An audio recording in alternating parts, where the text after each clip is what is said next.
A new warning from Israel's defense minister saying that if Russia moves to place any S-300 anti-aircraft missiles in Syria, Israel will destroy them.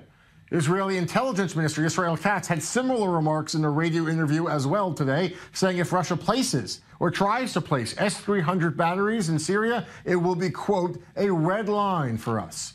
Russia's foreign minister said only last week after America's recent attack on the Assad regime that Russia is no longer obligated by any kind of agreement to not deploy those weapon systems to Syria, and that they are actively considering deploying those S-300s to sensitive bases around the nation. Still with me in studio is Martin Himel, but also joining us is our senior Middle East correspondent, Mohammad Al-Kassim, live for us outside on Jaffa. Mohammad, give us a sense, really, is this just talk and bluster, or is Russia actively planning on moving these S-300 batteries to some of these high-profile bases in Syria?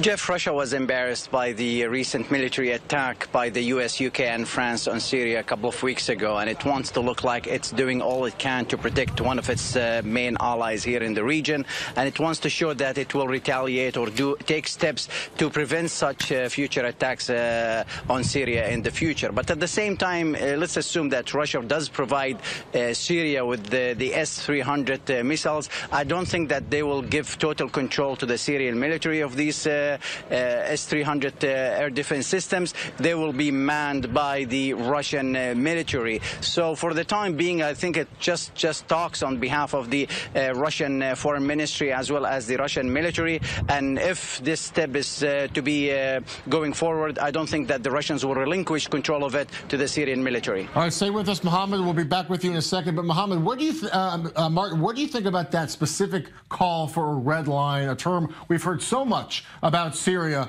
What do you think about the idea that there could be anything more than airstrikes, targeted missile strikes from Israel's Air Force? Could there be anything stronger than that, even if it is a so-called red line?